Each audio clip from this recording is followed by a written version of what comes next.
Welcome again smart English quest में आपका स्वागत है। मैं हूँ राजेश मिश्रा और इस C1 टेंस का मतलब होता है कि future indefinite tense. Future indefinite सारे टेंसेज में सबसे सरल, सबसे आसान है।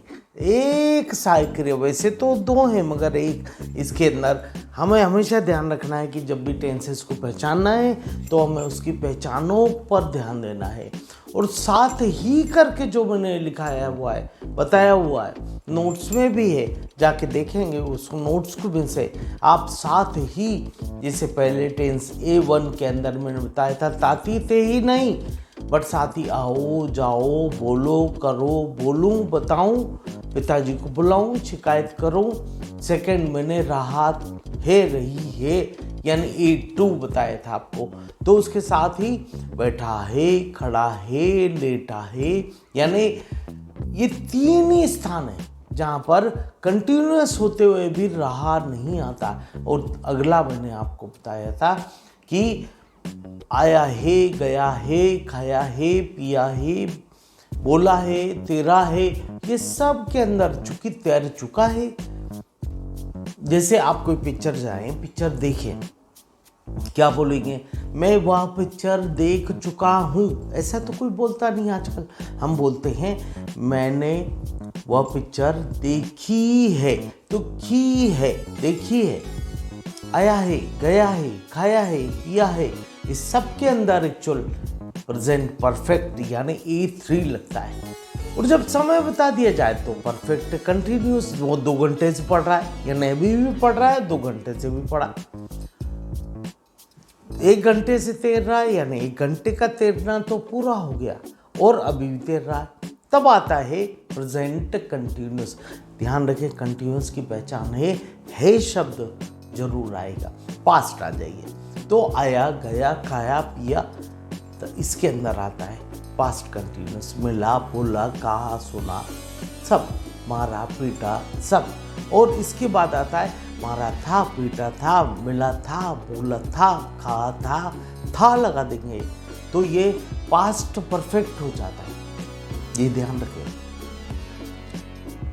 आइए इसमें रहा था, रही थी, रहे थे, रही थी, इस सब के अंदर भी बैठा था, खड़ा था, लेटा था, तो पास्ट कंटिन्यूअस। और अब हम बात कर रहे हैं, हम ये जितना भी मैंने अभी बात किया आपसे टेंसेस का, बच्चों को कन्फ्यूजन ना हो इसलिए मैं पहले ये सारे बता चुका हूँ। आप देख सकते हैं कि जो भी A1 है, A2 है, A3 है, आप देखेंगे B1 है, B2 है, B3 है, ये में 4 है, ये मैं बता चुका हूँ पहले। अब बात है B1। वैसे तो दुनिया जहान में इसकी जो साइक्रियाएं बनती हैं वो सामान्यतया जो विद्वान हैं वो बताते हैं विल और शैल। बट आज की डेट में Dominican is using shall word since last 20-25 years. Mostly the people are using will. will का प्रयोग ज्यादा होता है। I will, he, वैसे I और V के साथ shall आता था पहले, हम लगाते थे तो I और V के साथ। बड़ा बदलाव हुए हैं, जानते हैं आप, बड़े बदलाव हुए हैं। ये इस प्रकार से चेंज होते हैं। आइए हम इस समय एंजॉय करते हैं C1 टेंस। वेलकम, स्वागत है। आपने यदि सब्सक्राइब नहीं किया है तो इसे सब्सक्राइब कर लें, लाइक भी कर लें, ताकि मुझे मालूम पड़े आपको अच्छा लगा नहीं लगा। यदि नहीं लगा तो डिसलाइक कर दें, कमेंट करें, बताएं कैसा लग रहा है, क्या चाहते हैं और क्या चाहते हैं, और कौन सा नई बात, नया चीज़ आप चाहते हैं। आगे तो बहुत सारी चीज़ें आएंगी, बट आप जो चाहते हो, जहाँ दिक्कत हो, हम उसकी बात पहले करेंगे। आइए हम बात करते हैं B1 की पहचान गा गी गे, यानी आऊँगा, जाऊँगा, खाऊँगा, मारूँगा, बोलूँगा। मैं जहाँ पे भी गा गी गे आ जावे यानी समझ लो विल लगेगा। शेल भी खत्म हो गया, अब लगभग विल। फाइनेंशियल, इंस्टीट्यूशनल के अलावा ये भी ध्यान रखें कि आज इंश्योरेंस सेक्टर में तमाम अलग अलग प्रकार के इस प्रकार के एजुकेशनल जो कानूनी नियम बनते हैं। Fees shall be deposited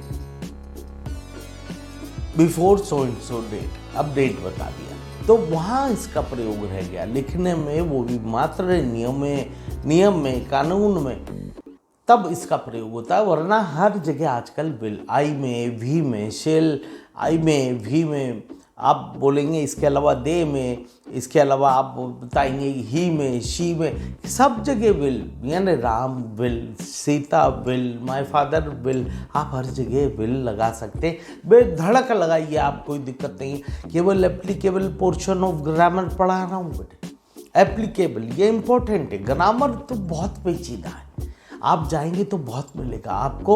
applicable portion of grammar और बहुत कम ग्रामर, बहुत आवश्यक ग्रामर जिसके बिना काम नहीं बनेगा। अरे भाई, है को इज नहीं बोलोगे और था को वाज नहीं बोलोगे और गागी के को विल नहीं बोलोगे, जब तक ये जानोगे नहीं, सीखोगे नहीं, प्रयोग कैसे करोगे। ये सिंपल फर्स्ट फॉर्म लगता है, ईट, गो, सिंग, स्विम, स्पीक, इस प्रकार से प्रयोग होता है। यानी सामान्य तौर पर इसमें वाक्य का पहला रूप लगता है। पहला क्या होता, दूसरा क्या होता, तीसरा क्या होता। तो आप टेलीग्राम पे जाके स्मार्ट इंग्लिश क्वेस्ट ज्वाइन करो, वहाँ आपको पूरा इसके नोट्स है, मटेरियल है, इसकी तमाम चीज़ें हैं, ये आपको निःशुल्क मिलेगी। क्वेश्चन उठता है, कैसे साहब आप निःशुल्क कैसे दे पाते हैं, निःशुल्क क्यों दे रहे हैं, क्या इच्छा है, क्या मंशा है। देखिए, बड़ी छोटी सी बात है। आज बहुत करीब 40 साल हो गए, आज बहुत सारे बच्चों को सेमिनार, वर्कशॉप, यूनिवर्सिटीज़ में लिया, तमाम जगह ये सब बातें बताई, गाइड किया, सब किया। आज वो तो चल ही रहा है, अपनी जगह संभाल रहे हैं, 20-22 लोग अपना अपना काम कर रहे हैं, जिसको जो करना है। आज ये सारी चीज़ें आपको निःशुल्क, जो एप्लीकेबल पोर्शन है, जो भारतीय लोगों के लिए बहुत आवश्यक है, वो दी जा रही है। ये इंग्लिश आप किसी भी फील्ड में हो, वहाँ पर आपको इसकी आवश्यकता पड़ती है।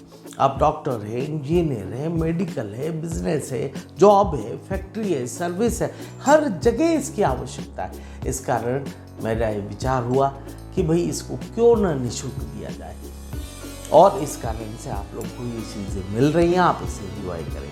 तो याद रखें बेटे, हर वो वाक्य जिसका अंत गा, गी, गे से होता है, वहाँ इसका प्रयोग होगा। विल का यूज होगा, वो मेन पर फर्स्ट फॉर्म, मैं तैरूंगा मतलब आई विल स्विम, मैं जाऊंगा आई विल गो, तुम आओगे तो यू विल का, यानी यहाँ तो दिमाग ही नहीं लगाना, ना एक वचन सिंगुलर नंबर, ना प्लूरल बहुवचन, ना आपको ये देखना है कि आई के साथ क्या लगेगा, शेल वी के साथ क्या लगेगा, दे के साथ क्या लगेगा।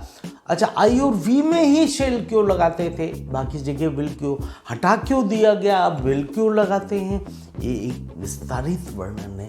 आप देखेंगे इसे लगभग हर टेंस में मैं कुछ प्रश्न आपको छोड़ जाता हूँ, इसके बारे में मैं विवरण आगे दूंगा, मगर हाँ, इस प्रकार के प्रश्न दिमाग में चलते हैं तो हमको सोचने में आता है, हम थोड़ा विचार करते हैं कि भाई हमने जो पढ़ा हम इसमें क्या निकाल सकते हैं। तो आइए बेटे, इस 3 प्रकार की, अब इसके अंदर बड़ा सुंदर इसका नेगेटिव बनता है। Ram will go to market, ये तो बन गया बिल्कुल सिंपल वाक्य। अब इसके बाद ही सिंपल वाक्य, इसी को यदि निगेटिव इंट्रोगेटिव बनाना है, वो इंट्रोगेटिव निगेटिव, तो कैसे बनेगा, Ram will not go to market. और विल को पहले कर दो, मैंने बताइए पहले कि विल को पहले कर दो, सहायक क्रिया को पहले कर दो तो प्रश्नवाचक बन जाएगा। Will Ram go to market, और क्या राम बाजार नहीं जाएगा, will Ram not go to market, won't Ram go to market और Ram won't go to market, ये 2 बातें आजकल प्रयोग में ज़्यादा आ रही हैं। विल नॉट को इकट्ठा जोड़ के टैग बना के नेगेटिव टैग का इस्तेमाल आजकल प्रचलन में है, लोग बोलते हैं, प्रयोग करते हैं। वॉन्ट, विल नॉट का विलंट मत बोल देना आप लोग, कई लोग विलंट बोल जाते, वो चीज़ ठीक नहीं है। यहाँ पर आएगा वॉन्ट, राम वांट। अब इसको बोलने में थोड़ी सॉफ्टनेस होती है, टी को बहुत धीमे से बोला जाता है, तो Ram won't go to market. और इस प्रकार से आप इसका बढ़िया प्रयोग कर सकते हैं। हमेशा ध्यान रखें, she will not study, will she study और विल शी नॉट स्टडी या वॉन्ट सी स्टडी, वॉन्ट सी स्टडी, ये हो गया पूरा वाक्य आपका। That's all. आई थिंक आपको बहुत अच्छा लगा होगा, समझ में आया होगा। कोई दिक्कत हो तो अपन आगे बात करेंगे, बताएंगे, कमेंट करिएगा जो भी लगे आपको, तो आप इसके आधार पे अपने विश्लेषण को आगे पा सकेंगे। So nice to all of you, best of luck, may God bless you everybody. Thank you.